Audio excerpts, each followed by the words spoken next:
My First Two Loves, Chapter 92. Pleased to inform you. The end of the school year brings all types of stress. It's like the second it warms up outside, everything starts to pounce all at once. Finals, summer jobs, life. And as a senior, I was supposed to add college admissions, seniorities, and general fear of the unknown to that list. Luckily for me, there was one last break to look forward to before the home stretch of the year. Spring break! And Mac, Ava, and I been living it up. The whole week was nothing but daily drives to the beach. Come on, ladies, last one in has a sandy ass. Girls' day downtown. I think I could convince Dad this miniskirt counts as back-to-school shopping. Not on your life. Anything we could do to celebrate that the old guard was out, and the new day was about to dawn in Eastridge High. After hearing Jennings was arrested and Miss Larson was named the new acting principal. And after a lecture on confiding in trusted adults, she lifted our punishments, though we did have to help Mac clean for our role in the master plan. So, on the last day of the break, things were finally looking up, and I could focus on what was really important. You can't wear that to prom. Why not? It's classy, tasteful, refined, and all of which are synonyms for boring as hell. She leaned across the breakfast table and scrolled down the page we were looking at on my laptop. You need something like, the people are gonna still be talking about at our 10-year reunion. While she surfed the page, Dad came in from outside. His face was tired from a night of work, and his eyes shone brighter than I'd seen in a while. Mail call, and something tells me you're gonna want to open this one first, Emma. He handed me a letter, and my heart raced as I read the return address. It's from New York Art Institute. Well, it's not gonna open itself. I slid a finger under the flap, while my stomach did unsettling backflips. Suddenly I wasn't so sure I could do it. Who should open the envelope? Me, Mac, Dad, sure. I shoved the letter into my father's hands. Dad, can you do it, please? With a breath, Dad carefully ripped across the envelope before pulling out the letter inside. Dear Miss Price, we are pleased to inform you that we have accepted your application for the upcoming academic year. I got in! That's fantastic, Emma. We should set aside a day to get you some things, and don't forget about the deadlines. New York City, here I come. The underground art scene is crazy cool, and I finally have a reason. As each of them droned on, talking over and around the other, it set in. In a few months, I'd be leaving the house I'd grown up in and going away to college. Things would never be the same. And all of it had me feeling overwhelmed by the possibilities. You know what? It's really not that big a deal. Not that big a deal, honey. This is the first step towards your adult life, towards your future spouse, your lifelong friends. Not to mention, it'll be a special moment that for you to introduce your little sister to college scene. I don't want to talk about it right now, okay? Dad and Mac shot each other a look before turning back to me. Right, well, maybe you'd be more comfortable talking it with your friends. What are their plans after graduation? Mason's been MIA since the whole principal thing. I mean, Mr. Jennings. The last I'd heard, Noah was listed at ESU, and Ava applied early decision, so she's known for a while. As I said it, I couldn't help but think of how unsure she'd been about college. Maybe checking in wasn't such a bad idea. If you're gonna get a little one-on-one time, now's your chance. Final prep starts the second we're back. I took my phone out of my back pocket and shot off 3 texts. Almost immediately, a message from Noah came back. Haven't seen you all break. Why don't we fix that? I work now, but want to drop by for lunch, my treat? I texted back. Mac read over my shoulder and then looked me up and down. If you're stopping by his job, you might want to change first. Good point. I'll leave you girls to it. I have a date with a down comforter. As Dad headed for his room, I trudged up the stairs and into mine. Dad approved. This outfit won't get you grounded, but it won't get you anywhere else either. In pursuit of cute. All cozied up. I kind of like that one. Snuggle season. Or warm and fuzzy. I'm gonna go with orange. Because fall-ish. This look is perfect. Let's go. Alright, Noah, here I come. No diamond outfit. I'm shocked. When I walked in the garage, Noah's back was turned and his head was under the roof of an old car. Be right with you. Take your time. I'm just enjoying the view. At the sound of my voice, he turned around with a smile and wiped his grease-stained hands on a rag. Glad you like what you see. I'd like to see that car gone within the hour. My face warmed at the sound of another voice, and I turned to see a gruff man coming out of the back office. I'd also like to pretend I never heard any of that. That can be arranged. Emma, this is my boss. Buddy, this is Emma. Buddy looked at me and fought back a smirk. Ah, the famous Emma. I should have known. I'm heading out for lunch, knowing you're in charge until I get back. Don't burn the place to the ground. As he shuffled out of the garage door, closing it behind him, I looked over to see Noah awkwardly rubbing the back of his neck. Sorry about all that. Buddy can be a little... And don't sweat it. Besides, he left you in charge, so that's gotta mean something, right? Like, maybe you decided to take the job here after all? I wanted to wait until I heard back from Eastridge U. I figured if they're willing to take a chance on me, the least I can do is take the leap.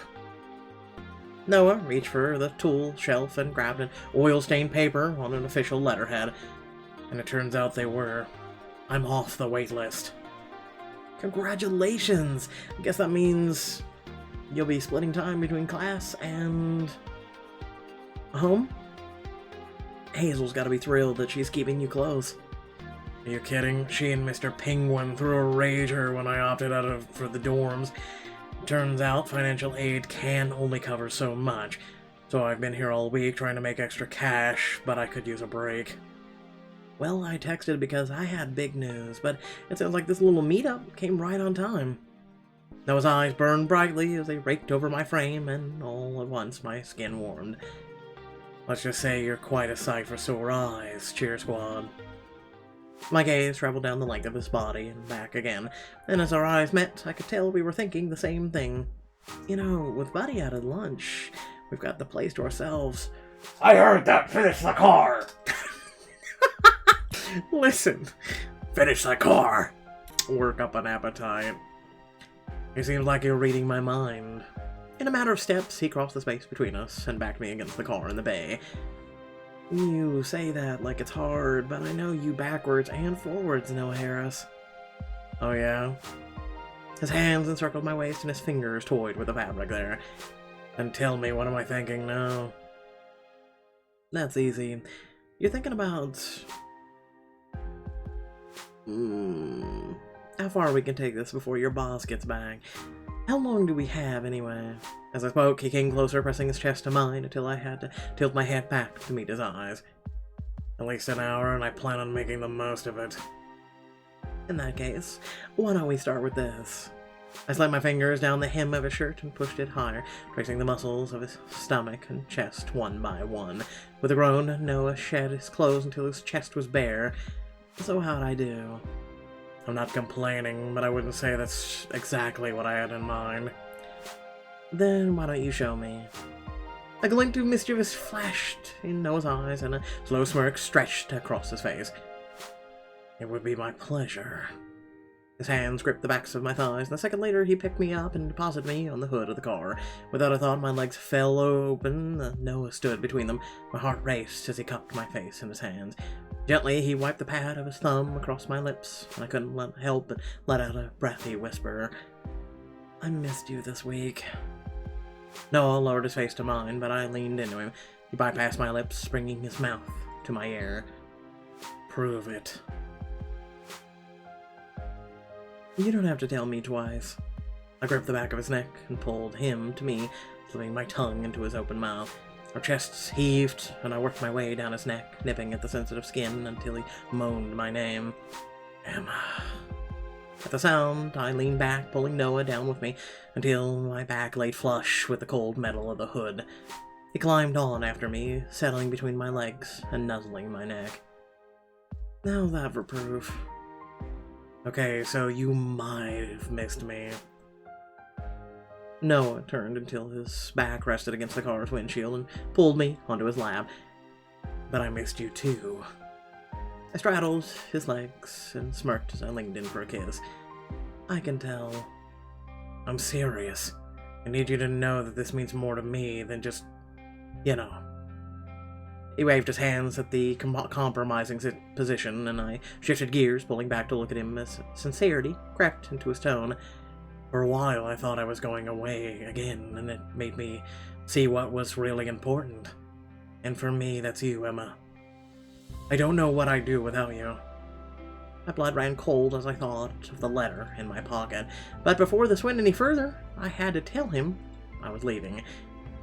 I just didn't know how. Noah, you're important to me too, which is why we need to talk about... Before I could finish, a phone rang in Buddy's office, and Noah was suddenly on the move. Hold that thought. He slid me off of his lap, grabbing a shirt from the floor as he booked it out of the room. The ringing stopped, and a moment later, Noah reappeared, his face sheepish. Sorry about that, it was Buddy, letting me know he was done with lunch and coming back early. Hey, he knew you were getting it on. Even with my heart pounding out of my chest, I couldn't help but laugh. Does he normally do that? Never, but like I said, Buddy can be a little out there sometimes. I'd consider that considerate, actually. I'd rather he be out there than walk in on what was going on here. Let's just take the heads up and get some lunch, I'm starving. Noah took my hands in his, lacing his fingers in mine before giving it a squeeze.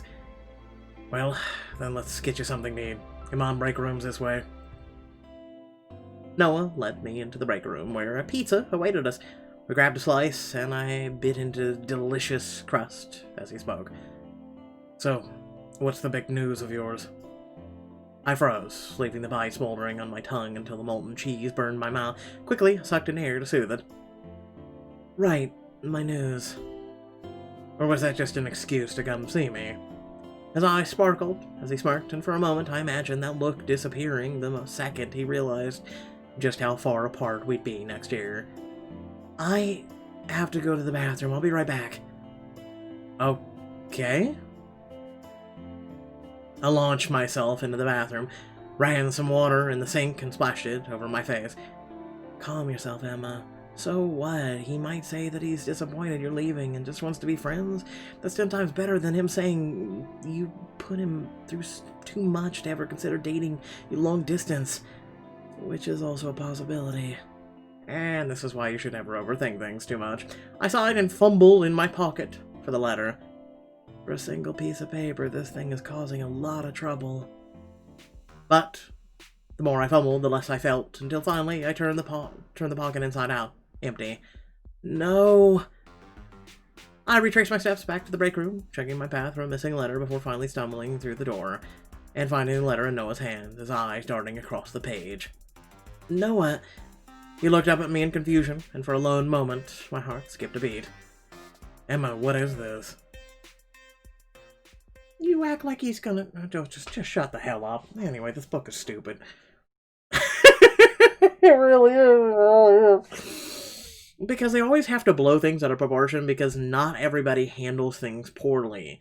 You would think, especially because we have 92 chapters of character building with Noah, that he would be enthusiastic. He would be happy for you. He literally is the mantra of wanting other people to be happy and succeed and whatnot. I don't think Noah for 2 seconds is actually going to give a crap and be like, how dare you, in something that we were supposed to take. He knows. So unless the writers take this in a horrifically bad direction, which is Pixelberry, basically he's going to look at us and go, oh, this is the news you wanted to share. Well, we'll make this work. Like, it's Noah, for the love of God. Anyway, without further ado, thank you all for watching. Please remember to like, share, and subscribe. And in the description below, links to social media, Discord, where you can come chat with me, and as well as others, share other things, enjoy things, and be a part of the community, as well as a few links to support me and my content. Thanks for watching. Catch you all later. Peace.